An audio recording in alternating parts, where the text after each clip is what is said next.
우리 좌우에 계신 분들에게 오늘도 성령 안에서 말씀 잘 듣기를 축복합니다. 이렇게 한번 인사하셨으면 좋겠어요. 예. 오늘 말씀 41절은 지난주 그 베드로의 설교를 통해서 모인 그 사람들에게 어떤 일이 일어나는지를 이렇게 소개하죠. 그 말을 받은 사람들은 세례를 받음에 이날에 신도의 수가 3,000이나 더하더라. 이번 주 이제 설교를 준비하고자 본문의 말씀을 반복해서 읽는데 유독 그날은 제 눈에 커다랗게 이렇게 눈에 확 들어오는 단어들이 있더라고요. 가끔씩 여러분 그러실 때 있죠? 이렇게 성경을 읽다가 그냥 그 단어에 이렇게 꽂힐 때 이번 주가 그런 날이었어요. 제 안에요. 신도의 수가 3,000이나 더하더라. 왜 이렇게 크게 제 마음에 들어오는지. 정말 3,000? 이게 말이 될까? 혼자 이런 생각을 하다가 갑자기 저도 모르게 내 평생에 이 3,000이란 숫자는 안 될 거야. 이렇게 저도 그냥 실없이 웃으면서 중얼거리는데 성령 하나님이 여러분 무서우신 분입니다. 그 마음에 제 심령이에요. 이렇게 말씀하시는 것 같아요. 형우가 3,000명 목회하는 목회자 부럽지? 제가 깜짝 놀랐어요. 근데 나는 말이야 3명을 3,000명처럼 목회하는 목사도 보고 싶구나. 제가요 그냥 뜨끔하더라고요. 그리고 저도 모르게 잠시 눈을 감고 가만히 이렇게 있는데요. 밑속에서부터요 뭐가 확 하고 채워지는 거예요. 하나님이 첫째, 제가 부러워하는 거를 아신다는 게 참 감사했고요. 둘째, 하나님이 저에게 원하시는 마음이 있음을 알게 하시니 또 감사하더라고요. 그래서 그때 비로소 이 말씀 41절부터 그 이후의 말씀이요 다시 제 눈에 들어오더라고요. 그날 그렇게 그 말을 받은 그 3,000명 그들의 삶이요 서서히 제 눈에 들어오고 제 마음에 채워지더란 말이죠. 누가는 사도행전을 기록하며 바로 이 3,000명 이 사람들의 삶을 주목합니다. 그날 교회에서 행해진 그 첫 번째 설교, 아마 이 땅의 설교 가운데 그렇게 성령님이 강하게 역사하신 때가 있었을까 싶은 그 베드로의 그 설교를 그 마음에 받고 변화된 이 3,000명의 삶을 누가는 주목합니다. 그래서 수많은 기록들을 참고해요. 수많은 사람들의 증언을 듣습니다. 그리고 그 3,000명의 삶 속에 새롭게 시작된 그 구원의 새 삶을 그들이 어떻게 살아갔는지를 기록하는 거예요. 단 6절의 짧은 말씀으로. 이 6절의 말씀은요, 시간의 순서로 어떤 한 시간을 정해서 그 단면을 딱 잘라요, 교회. 그러면서 그 교회를 착 펼쳐서, 이 사람들에게 이런 모습이 있구나, 이걸 기록한 게 아니란 말이에요. 마치 우리가 옛날에 참 좋아했던 프로그램, 추적 60분이나 그것이 알고 싶다처럼 누가가요, 다양한 기록들을 통하여 다양한 사람들의 증언을 통하여 그들의 삶을 추적하고 생각하고 기록하고 성령의 감동을 받아서 그 첫 설교를 들은 그 사람들의 삶이 어떠했는지를 단 6절의 말씀으로 요약하여 정리해 놓은 말씀이라는 것입니다. 그렇다면 그 교회를 구성하는 그 사람들에게는 기쁘고 감사한 일들만 있었을까요? 그 사람들에게는 조금의 유혹도 없고 조금의 핍박도 없이 그렇게 날마다 성령의 임재 가운데 말씀이 들리고 교제할 사람들에게 사랑의 풍성함을 나누고 그래서 성령께서 날마다 그 교회에 믿는 자들을 더해가는 그렇게 아름답고 복된 역사만 가득했냐는 거예요. 그렇지 않죠. 불과 사도행전 3장 4장을 넘어가면 사도들은 공회에 잡혀 끌려가 신문을 받습니다. 이 예루살렘 교회의 시간이 지나가니까 그 교회를 구성하는 사람들 가운데 갈등의 골이 깊어져요. 교회에는 유혹과 함께 거친 비바람이 불어와 그 교회를 핍박합니다. 그래서 예루살렘 교회에 어떤 일이 있었습니까? 사도행전 8장 1절입니다. 그날에 예루살렘에 있는 교회에 큰 박해가 있어 사도 외에는 다 유대와 사마리아와 모든 땅으로 흩어지니라. 누가가 모르지 않았습니다. 그런데 누가는 왜 교회에 이런 핍박과 아픔과 어려움이 가득했음에도 불구하고 그 사도행전 2장 42절부터 47절까지 그 교회의 모습을 우리가 오늘 읽은 그 6절의 말씀으로 기록했을까? 그것이 바로 성령 하나님의 마음이기 때문에 그래요. 교회는요, 그 어떤 세상의 핍박보다 더 크신 누가 붙들고 있다? 성령 하나님이 붙들고 있다. 그 성령 하나님의 임재를 체험한 그 성도 한 사람 한 사람들은 그 교회에 닥친, 나의 삶 속에 닥친 그 수많은 문제 속에서도 누구를 의지하며 누구를 바라보며 그들의 한 걸음 한 걸음을 걸어갔다? 그들을 붙들고 있는 성령 하나님이요. 누가가 우리에게 들려주고 싶은 건 그 수많은 문제와 아픔과 어려움 속에서도 이 땅에 세워진 그 첫 교회는 성령 하나님이 그들을 붙들고 있다. 뿐만 아니라 그들이 그 성령 하나님을 전적으로 의지하고 있다. 그걸 가르쳐주고 싶었던 거예요. 그래서 여러분, 우리가 예수 믿고요, 사도행전을 펼쳐서 사도행전을 한 장 한 장 읽어가면 우리의 마음 가운데 어떤 마음이 들어요? 돌아가고 싶은 교회가 있음을 알게 돼요. 닮아가고 싶은 교회가 있음을 소망하게 돼요. 그 교회가 어떤 교회예요? 오늘 우리가 함께 읽은 사도행전 2장 42절부터 47절까지 바로 이 초대교회의 모습. 이게 우리가 늘 그렇게 강단에서 설교하고 여러분들이 사도행전을 읽어가며 묵상하며 그렇게 닮아가고 싶은 바로 그 교회의 모습이라는 거예요. 그래서 이 말씀 한 절 한 절은 결코 가벼운 말씀이 아닙니다. 교회의 참 모습을 우리로 깊이 돌아보게 하고 이 땅에 교회로 살아가는 내 삶의 모습을 깊이 생각하게 하는 핵심의 말씀이라는 거예요. 그렇다면 누가는 과연 그들의 삶을 어떻게 소개하고 증언하고 있는가? 우리 42절 말씀 같이 한번 읽습니다. 그들이 사도의 가르침을 받아 서로 교제하고 떡을 떼며 오로지 기도하기를 힘쓰니라. 그들이 그 베드로의 설교를 듣고 그 예수 그리스도를 그 마음에 받으니까 그들의 마음이 어땠어요? 찔렸지요. 그들의 마음이 찔려왔습니다. 그래서 그들이 툭 하고 탄식하며 고백했던 외마디 말이 무엇입니까? 형제들아, 우리가 어찌할꼬? 이거였어요. What shall we do? 우리가 도대체 무엇을 할까? 이제 나는 어떻게 살아야 할까? 여러분, 이것이 그 베드로의 설교 앞에 모인 3,000명의 첫 번째 반응이었습니다. 그런 그들이요, 그리스도 예수 안에서 회개를 하고 세례를 받아 그날로 뭐가 됐어요? 교회가 됐다는 거예요. 교회는 결코 시스템이나 제도나 건물이 아니에요.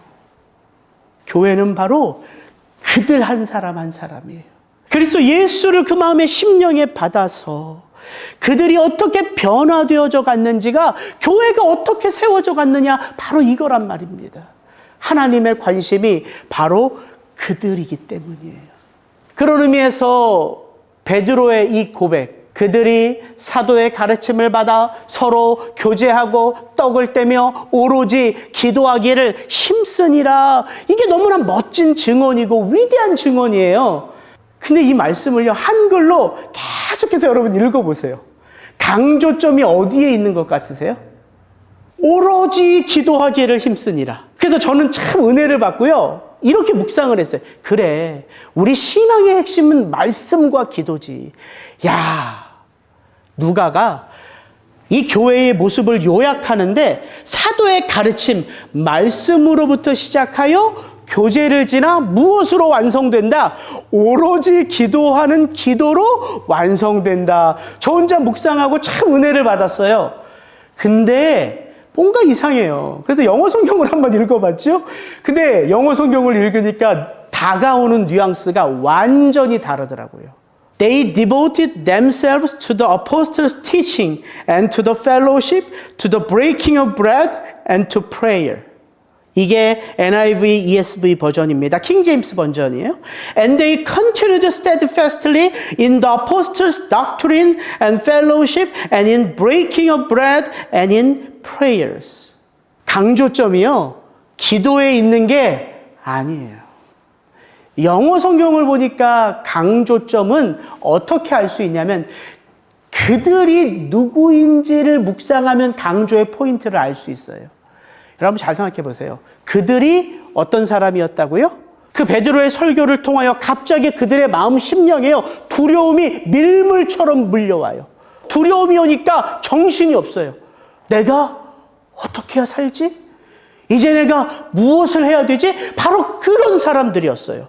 근데 그런 사람들이 그 말을 통해서 예수 그리스도를 받으니까 그런 사람들의 삶 속에 펼쳐지는 삶이 있어요. 무엇입니까? 그들이 무엇에 초점을 두고 그들이 무엇에 전심을 다하여 그들이 일평생 어떻게 살아야 할지를 알았다. 그들이 발견했어요. 무엇을? 내가 어떻게 살아야 하는지.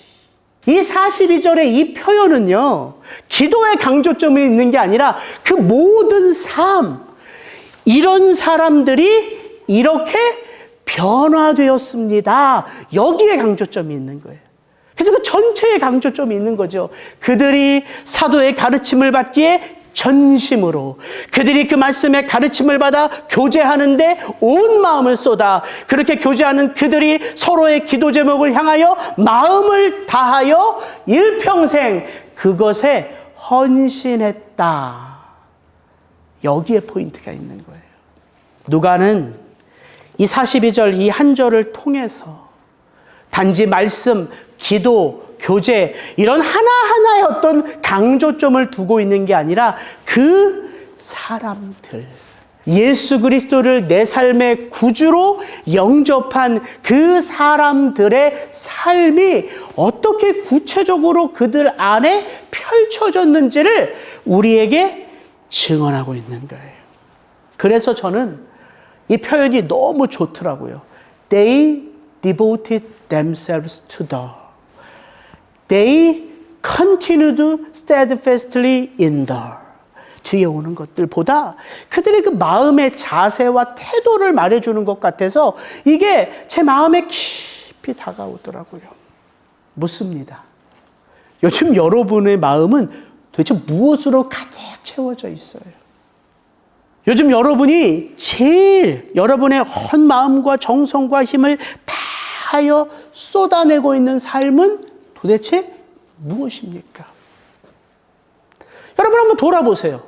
내 삶 속에 지금도 내가 한번 뜻을 정해서 지금도 계속되어 반복되는 그런 그 삶의 모습이 무엇인지 한번 들여다보세요. 그게 뭔지. 오늘 이 한 절의 말씀은 우리에게 그것을 도전하고 있어요. 그래서 이게 생명의 말씀입니다. 여러분, 우리가 구원받고 교회로 세워져 간다는 것은 다른 어려운 게 아니에요. 내 삶의 방향이 정해졌다는 거예요.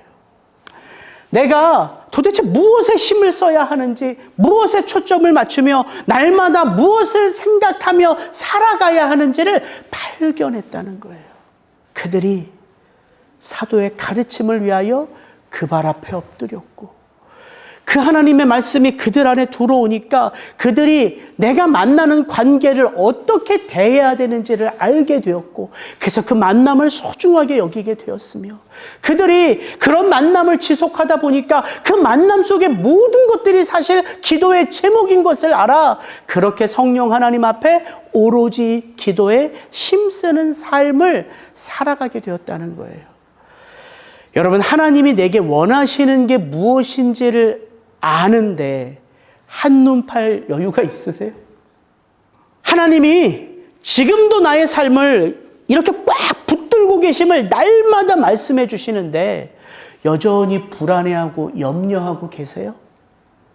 하나님이 사랑하는 아들아, 나는 너를 누구와 비교해서 바라본 적이 단 한 번도 없어. 왠지 아니? 나는 이 땅의 나의 백성들 모두에게 그 한 사람 한 사람이 해야 될 그 자기 십자가의 사명, 그것을 맡겼기 때문에 나는 누가 내 일에 충성하는지 이걸 보고 있단다. 이걸 성경을 통해서 우리에게 말씀하시는데, 여러분, 누구를 시기하고 누구를 질투하고 누구를 미워할 그런 이유가 있습니까? 근데 참 안타깝게도 우리에게는 그러한 삶의 모습이 나타나지 않습니까? 여전히 삶에 치여 불안해하는 우리들입니다. 그래서 어찌할꼬는 교회에서 끊어지지 않는 고백이에요, 사실.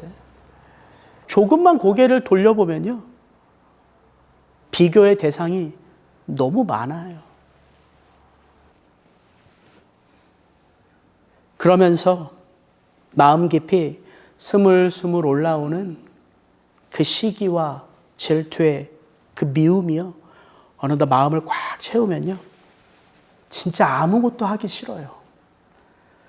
그냥 눈을 뜨면 빨리 저녁이 됐으면 좋겠어요.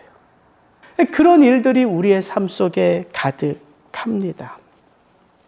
근데 참 감사한 건요, 하나님이 아신다는 거예요. 그런 우리의 연약함을, 그런 우리의 부질없음을. 그래서 여러분, 시편을 읽어볼 때 이런 말씀 은혜되지 않습니까? 여호와여, 주께서 나를 살펴보셨으므로 나를 아시나이다. 이렇게 시작하는 시편 139편, 다윗의 시편입니다. 그가 나의 앉고 일어섬을 아시고, 그가 나의 생각을 아시며, 그가 내 입의 말에 모르는 것이 하나도 없으시니이다. 주께서 나를 지으심이 신묘막측하심이라. 또한 시편 103편에 이렇게도 말합니다. 이는 그가 우리의 체질을 아시며 우리가 단지 먼지뿐임을 기억하심이로다. 하나님이 우리를 아시고 하나님이 그런 우리의 연약함을 기억하시기 때문에 우리에게 하나님이 어떤 삶을 펼치세요? 이와 같이 성령도 우리의 연약함을 도우시나니, 그 성령께서 우리를 위하여 말할 수 없는 탄식으로 기도하신다는 거예요. 그런 우리의 연약함을 하나님이 아시기에 내가 너의 죄를 따라 너를 처벌하지는 아니하며 너의 죄악을 따라 너에게 그대로 갚지 않으시고, 하나님은 늘 우리에게 어떤 아버지로 등장하세요? 은혜와 자비가 한량없는 선하신 아버지 하나님으로 다가오시는 거예요. 이번 주 저희 어머님이 전화통화를 하는데 저한테 갑자기 형민이가 보고 싶다 그래요. 저희 큰형은 형곤, 형우, 형주, 형욱이에요. 형민이는 없어요, 우리 사형제 중에. 그래서 나는 우리 엄마가 사촌형, 형진이나 형석을 착각해서 형민이가 보고 싶다 그런 줄 알았어요. 엄마, 형민이가 누구야? 형민이는 없어. 그랬더니 엄마가 그래요. 왜 형민이가 없어? 엄마가 난 아들이 형민이지. 그러니까 버뜩 생각이 났어요. 저희 어머님의 첫째 아들이 형민이더라고요. 태어난 지 100일을 해먹고 죽었대요. 와, 제가 놀랐어요. 어머님이 그러는 거예요. 형우가, 내가 요즘에 형민이가 너무 보고 싶다. 엄마, 아직도 그 형민이가 기억이 나? 그래, 나도 삶이 너무 힘들어서 까맣게 잊고 있었는데 요즘 그렇게 형민이가 생각이 나네. 하나님 아버지 옆에 가면 형민이도 볼 수 있겠지? 제가 이번 주 계속 그 형민이가 생각이 나더라고요. 그 천국에서 형민이를 보면 저는 형님이라고 해야 되는 거예요. 아니면 그 100일 하고 돌아가신 그분을 어떻게 지칭해야 되나, 그런 생각을 하면서 문득 제가 눈물이 났어요. 그 낳은 자식과 사는 삶에 단 100일이어도 엄마는 기억하는구나. 하나님이 우리의 삶을 아세요. 기억하세요. 단 한순간도 잊지 아니하시고 당신의 마음에 채우세요. 그래서 붙드시는 거예요. 단 한순간도 외면하지 않으시고. 여러분, 구원은 그 하나님을 체험하는 거라고요. 근데 여러분, 그게 저절로 체험되어지면 얼마나 좋아요. 근데 그렇지 않아요. 오늘 이 42절의 말씀을 읽어보면 누가는 그렇게 그 초대교회 그 첫 번째 설교로 교회에 덧붙여진 그 3,000명의 삶을 소개하면서 제일 먼저 뭐라고 말합니까? 그들이 사도의 가르침을 받고, 첫 번째가 뭐예요? 그들이 하나님의 말씀 앞에 섰다는 거예요. 그게 첫 번째예요. 왜 그런지 아세요? 여러분, 우리가 우리의 삶에 구원보다 더 시급한 거 있습니까? 저와 여러분이 거듭나는 것보다 더 중요한 일이 있습니까? 없잖아요. 우리에게 가장 시급한 게 거듭남이고 우리에게 가장 시급한 게 구원 아닙니까? 구원. 그러면 그 거듭남과 구원받은 자로서 우리의 삶에요, 어떤 삶으로부터 시작하는지 아세요? 제 말이 아닙니다. 성경의 말이에요. 너희가 거듭난 것은 썩어질 씨로 된 것이 아니요 썩지 아니할 씨로 된 것이니 살아있고 항상 있는 하나님의 말씀으로 되었느니라. 예, 우리가 말씀으로 거듭나요. 그렇게 우리가 말씀으로 거듭나니까 어떤 삶으로 우리가 자라가는지 베드로전서 2장 2절은 같이 한번 읽습니다. 너희가 갓난아기들 같이 순전하고 신령한 말씀의 젖을 사모하라.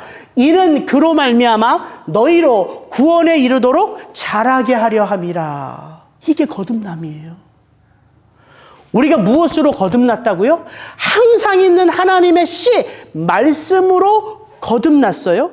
우리가 말씀으로 거듭났다는 말은 우리가 무엇을 사모하는 자로 태어났다는 거예요? 하나님의 항상 있는 말씀.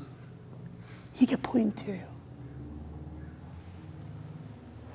그래서 거듭나면요, 들리지 않던 설교가 들려와요. 읽혀지지 않던 성경이 읽혀져요. 깨달아지지 않는 말씀이 깨달아져요. 근데 중요한 게 뭔지 아세요? 들어야지 깨달아지죠. 읽어야지 느껴지죠. 묵상해야지 생각이 나죠. 하나님은 거듭난 주의 백성들에게 말씀을요, 이 뇌리에 심겨놓지 않았어요. 칩으로. 저는 가끔씩 그런 생각을 해요. 말씀이 내 뇌리에 칩으로 심겨져 있어서 때마다 시마다 상황마다 환경마다 거기에 맞는 말씀이 척척하고 나오면 내가 그 말씀 붙들고 잘 살 것 같은 거예요. 근데 그런 일은 없어요. 왜 없는지 아세요? 하나님이 우리에게 요구하시는 게 하나 있어요. 아들아, 내가 너를 사랑하는데 내가 너를 통해서 한 가지 꼭 보고 싶은 게 있단다. 네가 나를 사랑한다면, 내 말을 사모한다면, 내 말을 펴서 읽고 그 말씀을 너의 마음 심령에 새겨놓지 않을래? 이거예요. 그래서 말씀을 읽지 않으면 돌아보셔야 돼요. 내가 구원받은 주의 백성이 맞는지. 아니, 우리를 하나님이 말씀으로 거듭나게 하셨다니까요. 지난주 수요일날 말씀드렸어요. 여러분, 우리 가운데요, 매일 호흡하잖아요. 산소를 들여 마시고 이산화탄소를 내뱉어야지 살아요. 근데 여러분 한번 생각해 보세요. 나는 산소를 지금 들이마셔야 돼. 이러면서 이렇게 호흡하시는 분 있어요? 없어요. 그런 분들은 없어요. 왜냐하면 하나님이 우리의 장기를요, 우리의 폐를요, 우리의 심장을요, 어떻게 만드셨어요? 그 산소를 계속해서 들이마시고 이산화탄소를 내뿜고 들이마시고 내뿜고 이렇게 만드셨어요. 그렇게 만들어 놓으셨어요. 그래서 우리는 의식하면서 호흡하지 않아요. 왜? 내 장기가 그 산소를 호흡하니까, 들이마시고 내뱉으니까. 그게 우리라는 존재예요. 근데 여러분, 왜 말씀은 그렇게 안 보세요? 하나님이 여러분을 말씀으로 창조하셨고 그 말씀을 사모하게 하셨고 여러분이 사모하는 마음을 하나님이 주셔서 억지로 사모할 필요가 없다는 거예요. 읽으면 사모하게 되고 묵상하면 하나님의 마음을 알게 되고 마치 제가 쓸데없이 그 신도의 수가 3,000이나 더하더라. 이 3,000에 꽂혀가지고 아유 내가 3,000명 목회 이거 내 평생 할까? 이런 쓸데없는 생각을 하는 이 부족한 목회자에게도 내가 너의 마음 알아. 부럽지? 그런데 나는 3명을 3,000명처럼 300명처럼 그렇게 목회하는 목사도 너무 보고 싶다. 내게는 다 똑같아. 이런 마음을 하나님이 어떻게 저에게 주셨어요? 그 말씀을 읽으니까. 그 말씀을 가지고 실없이 중얼중얼 제가 생각하니까 하나님의 그 생각도 놓치지 아니하시고 그 생각 속에서 당신의 마음을 알려주시는 거예요. 초대교회 그 설교를 듣고 바로 그 사람들이 어떻게 변했다고요? 그 말씀을 보는 자로, 그 말씀을 듣는 자로, 그 말씀을 사모하는 자로 그렇게 변했다는 거예요. 저는 저와 여러분 안에 그런 변화가 있기를 축복합니다. 여러분 그렇게 사도의 가르침을 받아 하나님과의 관계가 트이면요 거기서 멈추지 않아요. 하나님은 그 관계로만 머물게 하지 않습니다. 이렇게 돼 있어요. 그들이 사도의 가르침을 받아 어떻게 살게 됩니까? 서로 교제하고 떡을 떼며 이거예요. 그 말씀의 가르침을 받으니까 서로 교제하고 떡을 떼며 오로지 기도에 힘쓰니라. 그들의 삶이 계속해서 변해져 가요. 누가는 그들의 관계가 얼마나 뜨거웠는지 이렇게 묘사합니다. 그들이 날마다 마음을 같이 하여 성전에서도 모이고 집에서도 모여 함께 떡을 떼며 음식을 먹고 성찬을 행했다. 여러분 그들이요 꼭 먹기만을 위해서 모인 거 아니잖아요. 모이면 뭐 하게 돼요? 함께 예배하게 되고 함께 말씀을 배우게 되고 그러다 보면 뭐 하게 돼요? 함께 마음의 아픔과 문제를 털어놓게 돼요. 여러분 이 3,000명의 가정이라고 부부싸움 없었겠습니까? 이 3,000명의 가정이라고 자녀들의 문제가 없었겠습니까? 이 3,000명의 가정이라고 물질에 얽매이지 않아서 자유롭겠습니까? 오늘 내일 먹고 살 게 없어서 괴롭고 자녀들이 속썩여서 마음이 아프고 남편은 내 마음을 아내는 내 마음을 시부모님은 나를 몰라줘서 괴로운 거 똑같은 우리의 삶이에요. 다를 게 뭐가 있어요? 그런데 그렇게 모이기를 힘쓰니까 그들의 모임 속에 그들의 생각이 다스려지는 게 아니라 그들의 아픔이 고백되어지는 것으로만 멈추는 게 아니라 그 모임을 누가 다스린다고요? 성령 하나님이 무엇으로? 하나님의 살아있는 생명의 말씀으로. 그러니까 어느 순간 그 가정의 아픔이 우리 부부의 기도 제목이 되고 그 가정의 자녀들의 문제가 어느덧 내 자녀들의 아픔같이 느껴지고 그러다 보니까 어떻게 변해요? 기도가 넓어지고 기도가 깊어지고 기도를 통하여 하나님의 말씀이 들려오니까 또 그걸 기도하면서 누구에게? 바로 그 가정에게 나눠주고 알려주고 같이 위로해 줄 수 있는 일들이 일어나는 거예요.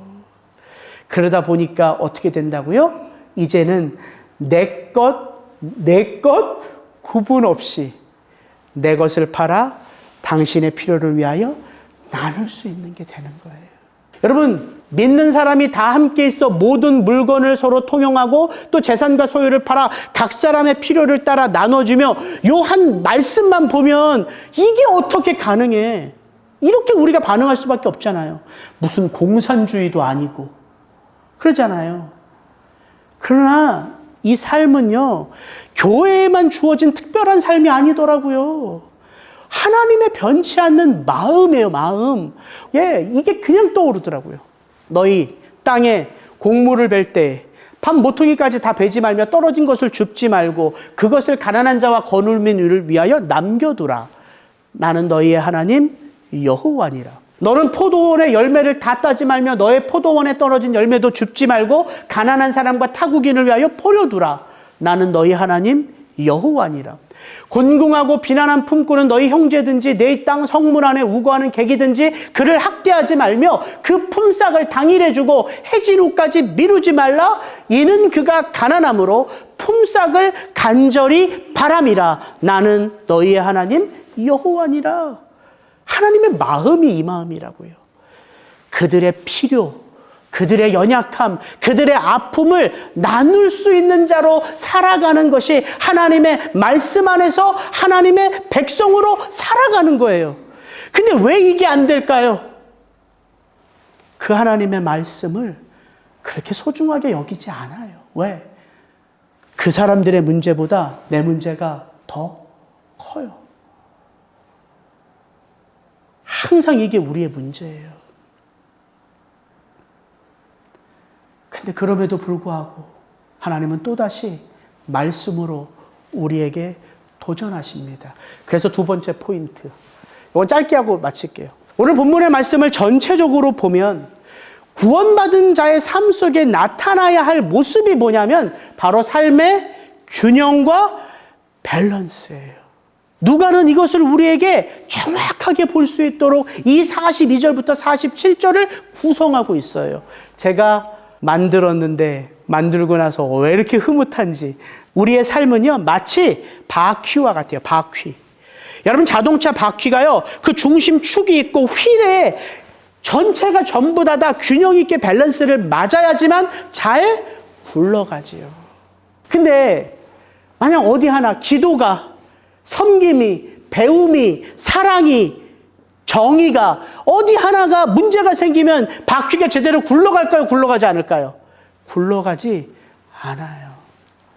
누가는 이 초대교회 성도들의 모습을 우리에게 보여주면서 그들이 사도의 가르침을 받고 서로 교제하며 떡을 떼며 오로지 기도하기를 힘쓴다만 얘기할까요? 아니요. 그들은 모여서 하나님을 예배하고 찬송하는 게 너무 기뻐서 교회에만 모이고 싶은데 그들은 결코 가정의 삶을 소홀히 여기지 않았습니다. 그들은 교회에 모여서 하나님의 말씀만 배우고 싶은데요. 그들은 세상에서 내게 맡겨진 일을 하는데 게으르지 않았어요. 그래서 성경을 보면요. 그들이 하나님을 찬송하는데 세상은 누구를 찬송할까요? 그 사람들을 칭송해요. 그들은 모여서 하나님을 예배하는데 세상은 그렇게 살아가는 그 사람들의 모습에 도전을 받고 그들을 부러워해요. 이게 신앙의 균형이고 밸런스예요. 저는 교회에서는 목사입니다. 제가 가정에서도 목사예요? 아니요. 가정에서는 아빠예요. 가정에서는 남편입니다. 아내를 사랑하고 부족한 걸 메꿔주고 자녀들이 원하는 것을 도와주고 그들을 바르게 양육하고 가르쳐야 할 책임이 저에게 있어요. 여러분 다 그렇게 사시잖아요. 일당 5역, 6역. 그게 우리들의 삶이라고요. 근데 그걸 내 힘으로 하려고 생각해 보세요. 못합니다. 누구의 힘으로 감당하는 거예요? 위로부터 부어지는 아버지의 그 힘이에요. 그게 성령 하나님의 역사라고요. 여러분 말씀을 보면 뭐가 좋으냐면요. 내가 어떻게 살아야 하는지가 보여요. 왜? 그게 아버지의 마음이니까. 말씀을 열면 아버지가 보여요. 그래서 말씀은요. 또다시 말씀을 사모하게 해요. 그래서 이 첫 번째 모습이 중요한 거예요. 초대교회의 첫 번째 모습을 누가가 기록하며 가장 먼저 알려주고 싶은 것. 그들이 사도의 가르침을 받아. 누구는 이렇게 물어볼 수 있죠. 목사님, 근데 우리는 사도 없잖아요, 이제. 목사님은 사도가 아니잖아요. 우리는 이제 더 이상 사도는 없지요. 그러나 우리 그 믿음의 사도들이 살았고, 증언했고, 전했고, 깨달았고, 그 모든 것이 무엇에 녹아? 성령 안에서 말씀에 녹아. 우리에게는 더 귀한 성경이 이렇게 주어진 것이죠. 오히려 이들보다 우리는 훨씬 더 쉽게 그 하나님의 말씀을 펴서 그 말씀 안에서 하나님의 마음을 발견할 수 있는 거예요. 근데 여러분 성경을 펴지 않으면 그럼 우리는 그냥 살아갈까요? 아니요. 세상의 영향력 속에 살아가요. 그게 우리예요. 말씀을 펴면 하나님이 보여서 위에서 부어주시는 그 능력으로 살아가게 되지만 말씀을 펴지 않으면요, 우리는 어디 살아요? 세상에 살아요. 우리의 머리는 하늘을 향하고 있지만 우리의 발은 어디에 붙어 있어요? 땅에 붙어 있어요. 당연히 땅에서 요구하는 것들을 우리가 영향을 받고 살아갈 수밖에 없는 존재가 우리라고요. 여러분 어떻게 살아가시겠어요? 땅의 영향력만 받으면서 살아가시겠어요? 위에서 부어주시는 그 능력을 붙들며 땅을 다스리며 살아가시겠어요? 그래서 여러분의 삶을 돌아볼 수 있는 거예요.